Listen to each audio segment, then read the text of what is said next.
Richard Widmark wasn't just a regular actor. He was a huge star from the old days of Hollywood. His amazing acting helped make old movies really great.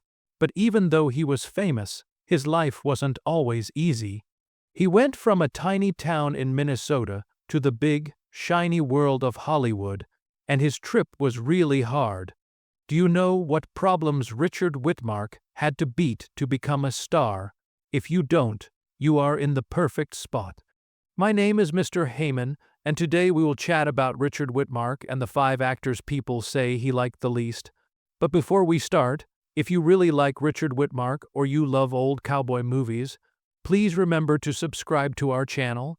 Richard Widmark was born in the very small town of Sunrise, Minnesota.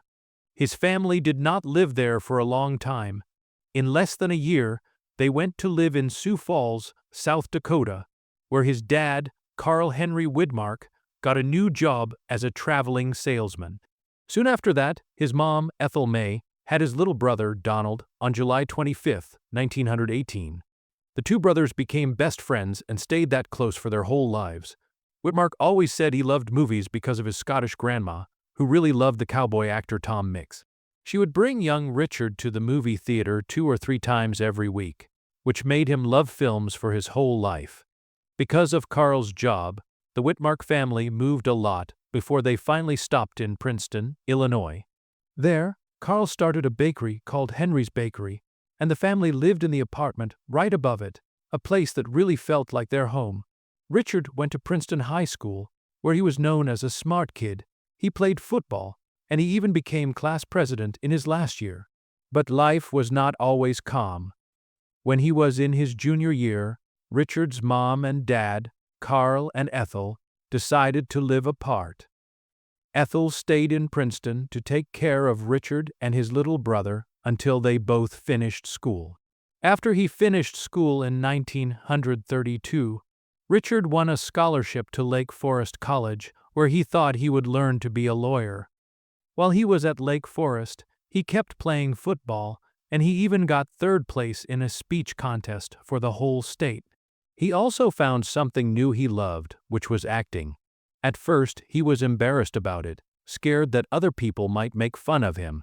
But his liking for theater just got stronger and stronger. Everything became different when he met Aurora Jean Hazelwood, another acting student who loved the stage just like he did. She would soon become the person he loved most in the world. Richard finished college in 1936 and was asked to stay at Lake Forest for 2 more years to help teach drama and speech classes.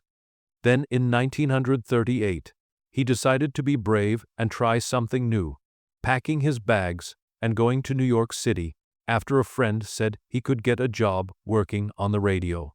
By chance, Jean Hazelwood was also in New York, learning at the American Academy of Dramatic Arts. Not long after that, Richard started getting parts in radio plays, including a show called Jenny's Real Life Stories, which was the real start of his job as he ran from one studio to another, making people know his name in the business. On April 5, 1942, just a few months after the United States joined World War II, Richard and Jean got married in her hometown of Evanston, Illinois. Richard always said he never even looked at another girl after he met her, once saying, "I just really like my wife." They were married for a super long 55 years, and they never had any of the bad rumors that lots of Hollywood couples had. When the war started, Richard tried to join the army, but they said no because he had a hole in his eardrum. His younger brother, Donald, was not so lucky. He was taken by the army and sent to Europe. In 1943, something very sad happened when Donald's plane was shot down over the Netherlands. He was the only person on his plane who lived, and he had to stay in a German prison camp for more than a year. Even though he did get to come home, Donald's health was never really good again. He had bad headaches all the time, and by 1951, he couldn't move one side of his body. Sadly, on December 22, 1955, Donald died from a brain tumor when he was only 37 years old. Richard loved his brother a lot, and he often said the government never understood how much Donald suffered after the war. Back in 1943, while Richard and Jean were scared for Donald's safety far away, Richard's own job was starting to get good. He acted in his first Broadway play, Kiss and Tell, and he joined the American Theater Wing, putting on shows for American soldiers. By that time, Richard was already making good money from both his radio work and his stage work, slowly building the start of a wonderful acting career. In 1945, Richard and Jean had their only child, a daughter named Heath Widmark, born on July 25. Soon after, Richard got a job offer that would change his career from 20th Century Fox boss Daryl F. Zanuck, a chance to play the mean killer Tommy Udo in a movie called Kiss of Death, which starred Victor Mature. But the director, Henry Hathaway, wasn't so sure. He thought Richard looked too smart with his big forehead to be a scary murderer. Still, Zanuck said yes, and Richard got the part. Hathaway was not happy, and people say he made the filming hard for Richard. It's funny, but Richard only said yes to the job because the movie was being made in New York. What was even more amazing was that this was his very first movie, and in his very first scene, Richard did something people would always remember. As Tommy Udo, he pushed an old lady in a wheelchair down a flight of stairs, all while doing a scary, crazy laugh that became super famous. That one scene got him a nomination for an Academy Award for Best Supporting Actor and a Golden Globe for Most Promising New Actor. Richard later made a joke, "I thought acting was so easy. I never won anything after that." He also said that the first time he saw himself on screen it scared him, saying he felt like he wanted to shoot himself. But people who watched the movies loved it. They loved hating Tommy Udo, and Fox quickly signed Richard to a 7-year deal, even though his first contract wasn't for much money. By 1948, Richard was doing great. He was in a movie called Yellow Sky with Gregory Peck and in another called Baxter. Then he was in Roadhouse with Celeste Holm and The Street with No Name with Lloyd Nolan and Barbara Lawrence. The next year in 1949, he acted with Lionel Barrymore in Down to the Sea in Ships, which made him even more of a big, rising star in Hollywood. By 1950, the movie studio gave Richard 2 big projects. The first was Panic in the Streets, directed by Elia Kazan, an old friend from Broadway who had actually told Richard to try out for Kiss of Death back in 1947. The movie had Jack Palance and Zero Mostel in it, but even with good actors, it didn't make much money. Filming in New Orleans had cost too much, and they didn't make a good profit. Next came No Way Out, a brave movie about race problems, where he acted with Sidney Pryor and Linda Darnell. Richard played a very nasty racist named Ray Bidd, a part he did not want to do, but the studio made him. Every day on set, after he said his mean lines, Richard would turn to Pryor and say, "Sid, you know I'm just pretending, right?" Pryor would smile and say back, "Dick, I know. I'm an actor, too." The two became real friends, and years later, Sidney said that Richard was the first person in Hollywood to ask him to come over for dinner. A simple thing that meant a whole lot at that time. Before we go on with Richard Widmark's later career, let's talk about one of his important films from the early 50s.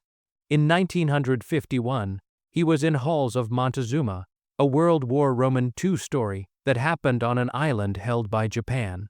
The movie had his old radio friend Carl Malden in it, along with Jack Palance, Richard Boone, and a young Robert Wagner in his first real movie part. A year later, in 1952, Widmark acted with Marilyn Monroe in Don't Bother to Knock. Richard later said Marilyn was a very delicate person, like a hurt little bird. She wanted to be famous so much, but she was also very afraid of all the attention. A lot of the time she would lock herself in her dressing room for hours while everyone else had to wait for her to come out.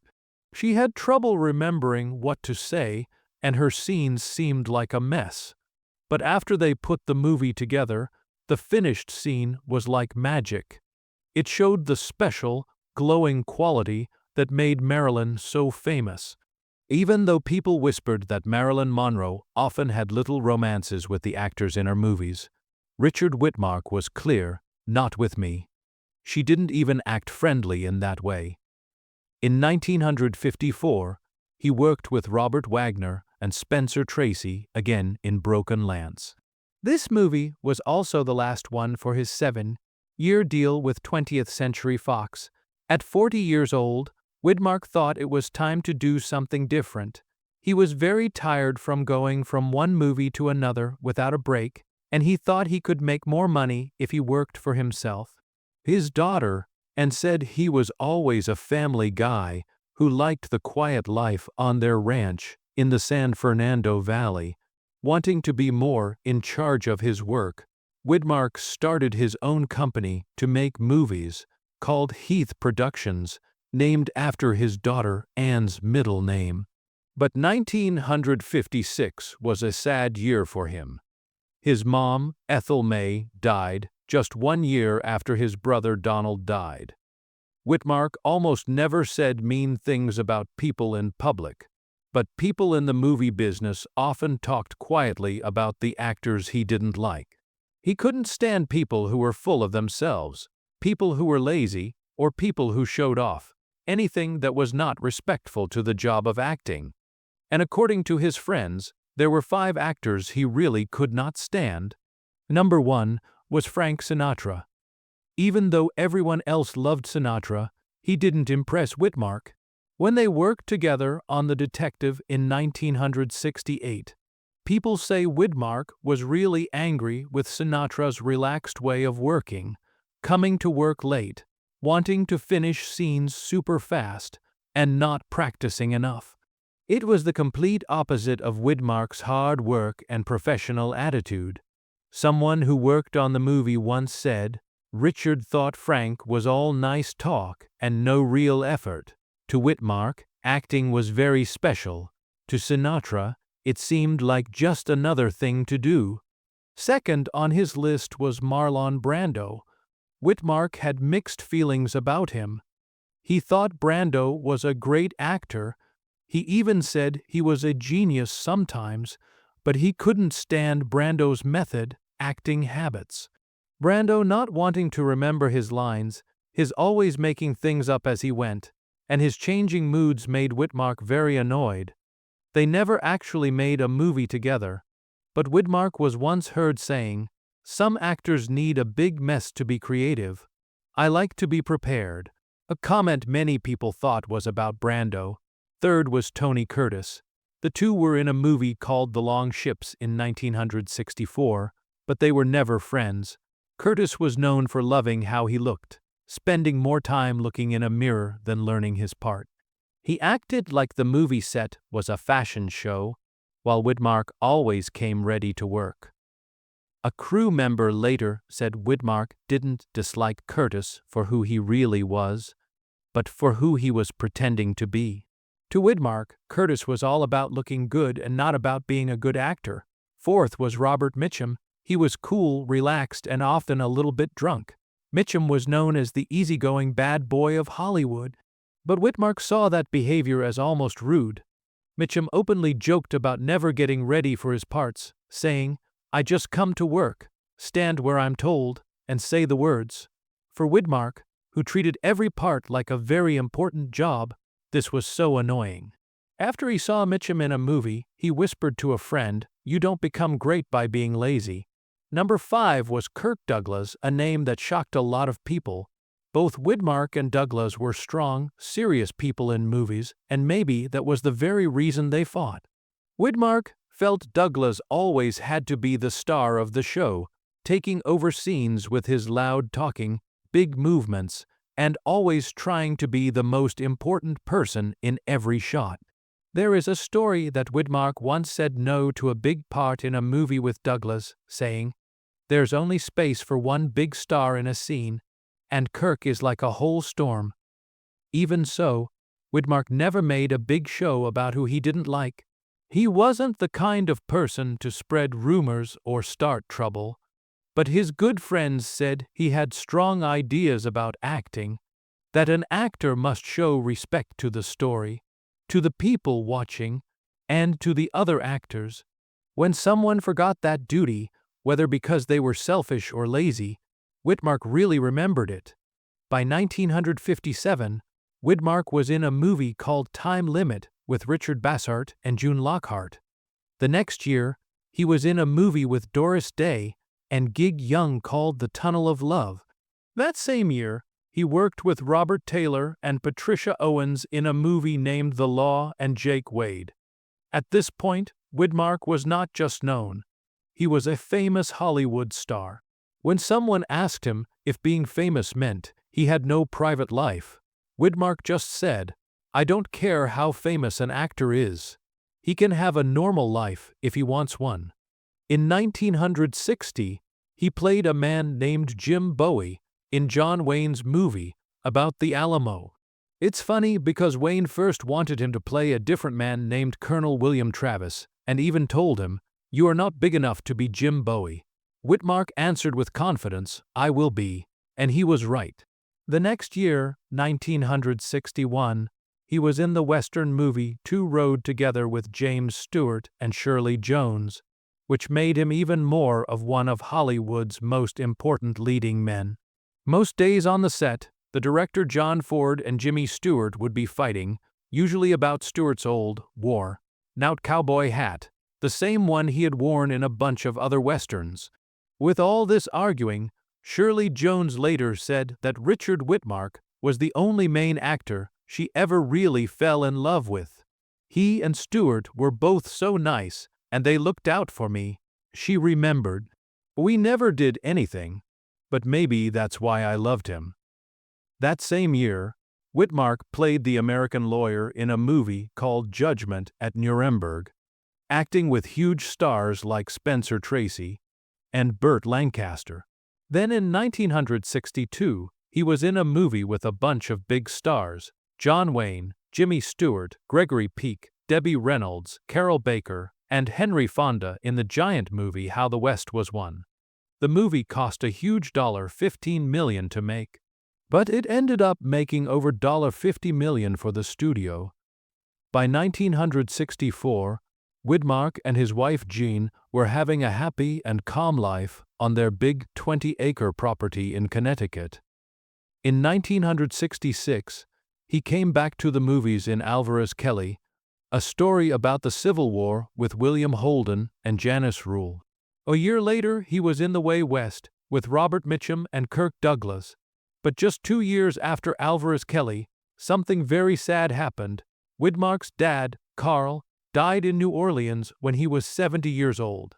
In 1974, Widmark was in Murder on the Orient Express with other stars like Lauren Beale and more.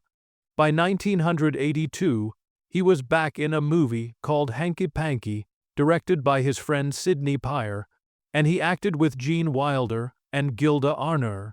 By 1987, at age 72, Widmark said that making movies didn't make him happy anymore.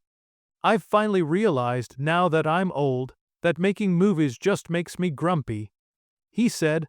"I only have a few years left, and I don't want to spend 12 hours on a movie set just to make 2 minutes of film."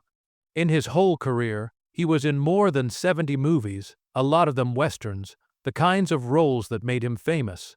That same year, in a talk with Parade magazine, he told some weird stories about fans. One time, a woman hit him on the street and called him a little squirt, and another time, a big man knocked him right off his chair in a restaurant. Laughing, he said, "This acting job is really crazy." When someone asked if he had been smart with his money, unlike other stars who lost it all, Widmark joked, "No, I'm just a person who doesn't like to spend money." In February 1990, at age 75, he got one of his best awards ever, the D.W. Griffith Lifetime Achievement Award. His good friend Sidney Poyer gave it to him. "Sid, I can't believe you traveled all the way to California just for this." Widmark said, "For you, Dick, I would have walked here." Poyer answered, "But that same year also brought sadness." His wife, Jean, who he loved very much, was found to have Alzheimer's disease. Widmark stopped acting so he could take care of her all the time. He only acted one more time in 1991 for a movie called True Colors, just because he had promised he would. The next 7 years were very, very sad for Widmark and their daughter, and as they saw Jean slowly forget everything. On March 2, 1997, Jean died in Santa Barbara, California. A few months later, Widmark sold their loved 80-acre ranch in Hidden Valley. Without her, it didn't feel like home anymore. 2 years later, on September 27, 1999, the 84-year-old Widmark married Susan Blanchard, a friend of the family who had always been very nice to Jean. They went to live in Roxbury, Connecticut. In 2002, Widmark was put into the National Cowboy Hall of Fame in Oklahoma City. It was a happy time in his older life, but by 2007, he was not healthy, and a broken bone in his back made things worse.